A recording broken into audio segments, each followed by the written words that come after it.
Bonjour, c'est Jules Lavie pour Code Source, le podcast d'actualité du Parisien. Le 21 mai, le Parisien a consacré son dossier à un fléau méconnu, la soumission chimique. Des viols commis pendant que les victimes sont dans un état comateux. Et dans plus de la moitié des affaires, les agresseurs sont des proches, souvent un mari, un compagnon ou un parent. Une femme notamment tient à alerter l'opinion publique, Caroline Darian, 44 ans. Son père a drogué sa mère pendant 10 ans pour la violer et la livrer à des inconnus. Caroline Darian témoigne aujourd'hui dans Code Source, au micro d'Ambre Rosala.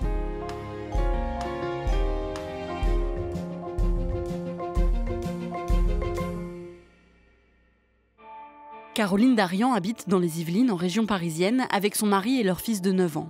Elle a 44 ans et elle est cadre dans une grande entreprise de communication. Elle est grande, blonde, avec les cheveux coupés au carré.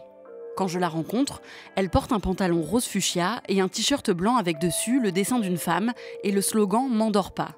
C'est le nom qu'elle a donné à la campagne de sensibilisation qu'elle vient de lancer pour alerter sur la soumission chimique, un fléau qui consiste à droguer quelqu'un à son insu pour abuser de cette personne.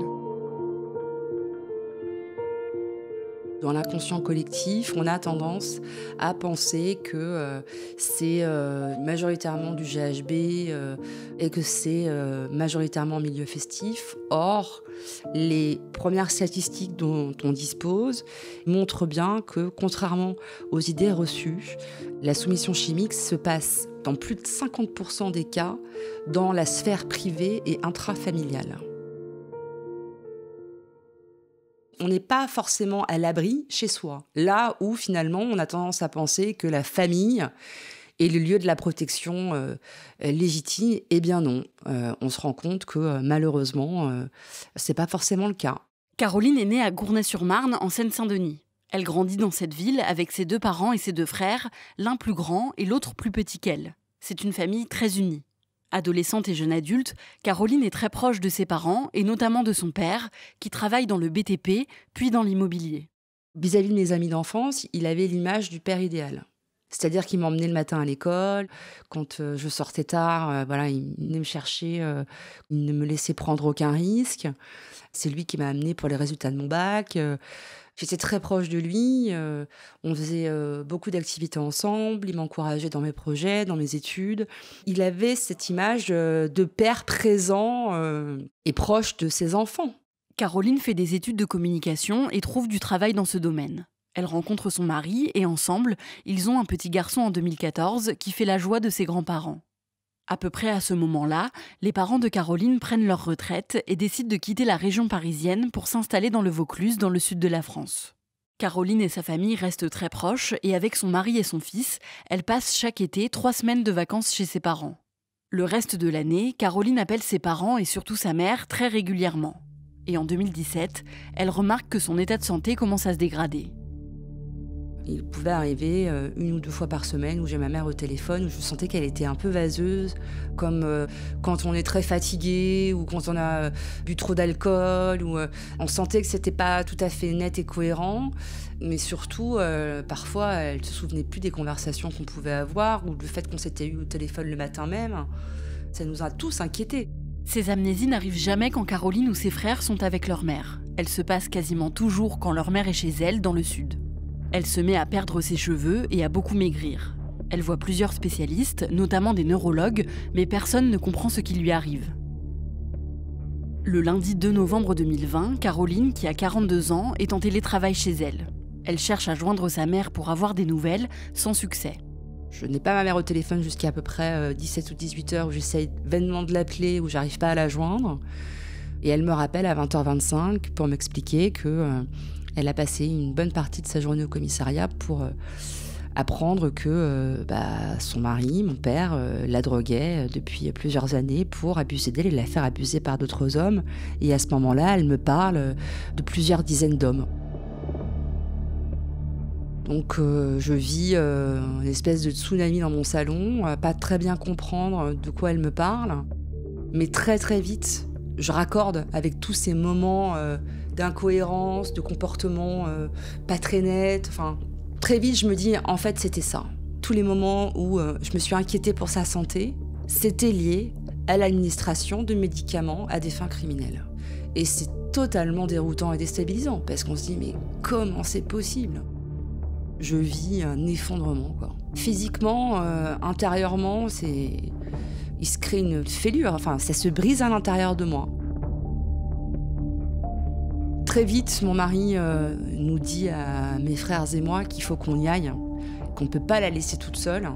Et donc, c'est lui qui va organiser tout l'aspect logistique, de sorte à ce que dès le lendemain matin, on prenne le premier train pour Avignon, pour aller récupérer notre mère dans un état où on peut dire qu'à ce moment-là, elle est hors sol, quoi. En rejoignant leur mère dans le Vaucluse, Caroline et ses frères en apprennent un peu plus sur ce qui s'est passé. Leur père a été interpellé une première fois, 1 mois et demi plus tôt, en septembre, après avoir photographié sous les jupes de 3 femmes dans un supermarché. Il a été placé en garde à vue avant d'être relâché et son téléphone et son ordinateur ont été perquisitionnés. C'est là que les enquêteurs ont découvert que l'affaire était en fait bien plus grave. Le père de Caroline a donc été incarcéré. Caroline et ses frères demandent tout de suite à voir l'enquêteur en charge de l'affaire pour qu'il leur explique la suite de l'histoire, et ils se rendent au commissariat. Il nous reçoit dans ce petit bureau avec mes 2 frères et je vois un homme qui est très mal à l'aise pour nous. Il ne sait pas trop comment nous dire les choses parce qu'il sait qu'il va nous annoncer une bombe. Ce qu'il va nous dire, c'est que notre père a fait des choses très graves et qu'il les a reconnues en partie. Il nous dit, voilà, on est à une 40aine d'auteurs qui ont abusé de votre maman sur ordre de votre père. Il y a un certain nombre de clichés et vidéos, des scènes de viol qui ont été prises par lui et surtout stockées dans son disque dur. Donc c'est la raison pour laquelle ils ont pu le confondre. Elle était très clairement abusée, dans un état de léthargie très avancé. Il n'y a pas de consentement possible. Elle est abusée dans un état de coma, quoi. C'est la colère qui me gagne. Et puis, c'est une tristesse profonde.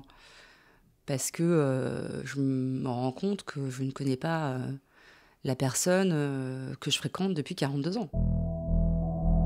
Caroline apprend que depuis près de 10 ans, son père droguait régulièrement sa mère.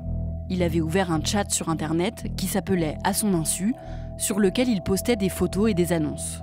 Régulièrement, il donnait un mélange de somnifères et d'anxiolytiques à son épouse, sans qu'elle s'en aperçoive, et faisait venir des hommes chez eux pour qu'ils la violent.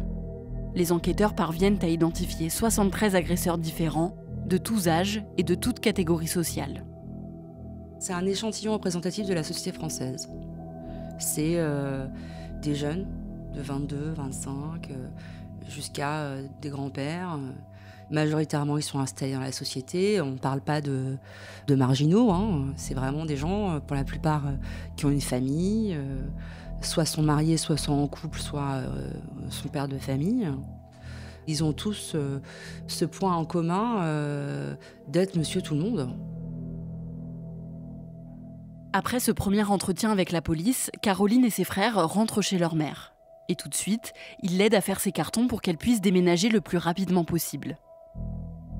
Et puis en fin d'après-midi, on me rappelle. Et on me dit, il faut que vous repassiez au commissariat, madame, parce que on a des choses à vous remettre, il faut qu'on vous remette les choses. Je dis, mais je comprends pas, ça peut pas attendre demain. Non, ça ne peut pas attendre demain. Donc je comprends très vite que je vais devoir apprendre des choses qui vont pas me faire plaisir. Donc je reviens au commissariat aux alentours de 18h30 et là je suis reçue dans un bureau par 2 officiers de police et ils me disent voilà, on a retrouvé des photos de vous, on voudrait savoir si c'est bien de vous dont il s'agit. Donc là ils vont me présenter 2 photographies où je suis allongée, des clichés avec mes fesses en gros plan où on me voit dormir avec la lumière allumée. Très vite je me dis mais en fait moi aussi j'ai été soumise chimiquement. Ça m'apparaît évident parce que je me connais. Voilà, on rentre pas comme ça dans mon intimité sans que ça puisse me réveiller si je suis pas dans mon état normal. Donc là, je dévisse. Voilà, je fais une première crise de tétanie dans le bureau des officiers de police.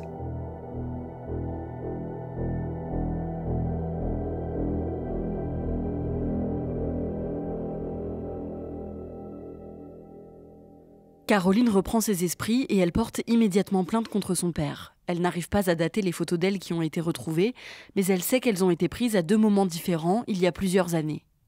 2 jours après leur arrivée dans le Vaucluse, Caroline et ses frères rentrent en région parisienne avec leur mère, qu'elle accueille chez elle. Les jours qui suivent sont très compliqués pour Caroline. J'ai vraiment été très, très bousculée par ce que je venais d'apprendre. J'ai eu des très grosses angoisses, des grosses insomnies, surconsommation d'alcool à ce moment-là aussi. Donc à ce moment-là, ouais, c'est compliqué, quoi. Et je finis d'ailleurs en fin de semaine, étant donné que les événements, la liste des événements s'allonge, je finis par faire un séjour dans un hôpital psychiatrique, quoi. Caroline est hospitalisée quelques jours, le temps qu'elle puisse au moins dormir un peu. Après 2 semaines d'arrêt maladie, elle retourne au travail et ça lui fait du bien. Elle apprend ensuite que son père prenait parfois les femmes de ses frères en photo à leur insu, quand elles se changeaient par exemple quand ils étaient en vacances chez ses parents. Elle apprend aussi que son père s'est rendu lui-même chez un homme qui l'avait invité à violer sa femme, droguée et inconsciente. Je me rends compte en fait que j'ai été élevée, et ça c'est très difficile en tant qu'enfant, j'ai été élevée par l'un des plus grands prédateurs sexuels des 20 dernières années. Donc c'est assez compliqué parce que je ne l'ai pas vu. C'est-à-dire qu'il y avait une face A et il y avait une face B. Et moi, je ne connaissais que la face A. J'ai jamais senti un degré de perversité à ce niveau-là de mon père. Parce que je ne l'ai jamais vu dévisager une femme. Je ne l'ai jamais vu surpris en train de regarder un film pornographique. Je ne l'ai jamais... Jamais j'aurais pu imaginer ce genre de faille. Cette espèce de double vie, de double personnalité, quoi. On se dit, mais comment est-ce qu'on n'a pas su voir ? On peut aussi vivre toute une vie sans connaître les personnes qu'on pensait aimer, qu'on pensait connaître. Et ça veut dire qu'il y a tout un pan de notre vie qu'on a le sentiment d'avoir vécu sur du sable. C'est nos fondamentaux qui volent en éclats, finalement. En janvier 2021, Caroline écrit une lettre à son père qu'elle n'enverra finalement jamais. Dedans, elle lui dit qu'il n'est plus rien pour elle. Symboliquement, elle décide de changer le 3e prénom de son fils, qui était jusqu'à présent le même que celui de son père. Très vite, Caroline commence à écrire. Elle tient un journal de bord dans lequel elle raconte tout. Le cataclysme qui vient de toucher sa famille et comment elle-même, sa mère et ses frères le vivent.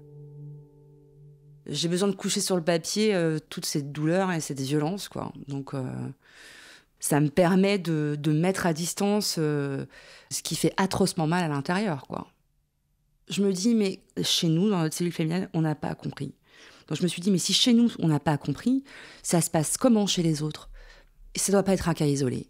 Je me suis mise à investiguer, à rencontrer des structures, et je me suis rendu compte qu'en fait, c'était absolument pas un cas isolé et que ça pouvait potentiellement être un véritable enjeu de santé publique. C'est tellement lourd à porter. Je me dis qu'il va falloir que tu en fasses quelque chose de noble. Pour toi, mais surtout pour les autres.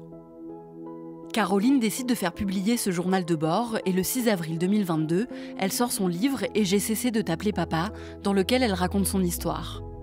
Tout de suite après, elle travaille pour mettre en place une campagne d'information et de sensibilisation avec le soutien d'associations. Elle veut appeler à la vigilance et aider les familles de victimes à reconnaître les signes de soumission chimique. Aujourd'hui, Caroline ne sait toujours pas si elle-même a été droguée, voire abusée. Son père continue d'affirmer que sur les photos qui ont été retrouvées dans son ordinateur, elle est seulement en train de dormir. Caroline, elle, a renoncé à savoir la vérité. Après 2 ans et demi d'instruction, je vois bien qu'en face de moi, j'ai quelqu'un qui ne dira jamais la vérité. Donc je n'attends plus cette vérité. Je veux plus avoir à rentrer dans la tête de cet individu. Ça fait partie du processus de cicatrisation. Mais on sait que ça ne sera jamais cicatrisé parce que cette affaire m'a enlevé une partie de moi, quelque part, de mes fondamentaux de base. Hein. Donc ça a détruit énormément de choses. Je n'aurai plus jamais la vie d'avant, au sein de la cellule familiale, dans nos relations. Voilà, il y a quelque chose qui s'est éteint et qui se rallumera jamais. Mais on doit apprendre à vivre avec, on n'a pas le choix.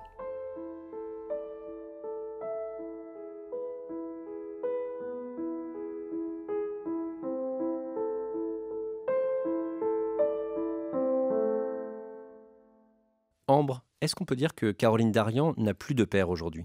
Oui, clairement, pendant l'interview, elle a réussi à l'appeler mon père, à dire mon père, mais elle m'a confié que c'était devenu très compliqué pour elle. Aujourd'hui, elle dit plutôt mon géniteur parce qu'elle a complètement tiré un trait sur lui et elle m'a dit qu'elle ne voulait plus jamais le revoir. Et lui, est-ce qu'il a essayé de la contacter ? Oui, il lui a envoyé plusieurs lettres depuis la prison où il tente de s'excuser. Et d'ailleurs, il a aussi envoyé d'autres lettres à sa mère et à ses frères. Mais Caroline m'a dit qu'elle avait décidé de ne plus les lire et elle n'attend plus rien de lui et elle les donne directement à son avocate. On l'a bien compris, c'est une affaire de grande ampleur. Est-ce que le procès est déjà programmé ? Oui, le père de Caroline et 49 hommes accusés d'avoir violé la mère de Caroline sur ordre de son mari vont être jugés l'année prochaine. Ça devrait avoir lieu en mars 2024 et vu le nombre des accusés, le procès devrait durer au moins 4 mois et tous les accusés encourent un maximum de 20 ans de prison. Caroline Darian veut alerter aujourd'hui sur les cas de soumission chimique par des proches. Est-ce qu'on sait combien il y en a en France ? Est-ce qu'on a des chiffres ou des estimations ? Alors, il y a chaque année en France environ 600 signalements de soumission chimique par un proche selon l'ANSM, donc l'Agence nationale de sécurité du médicament. Mais Caroline m'a expliqué que c'était un nombre qui était probablement largement sous-estimé parce que la soumission chimique, c'est très difficile à détecter. C'est difficile pour les victimes de se rendre compte qu'elles sont victimes. Et c'est aussi souvent difficile pour elles, même quand elles le savent, d'aller porter plainte contre un proche.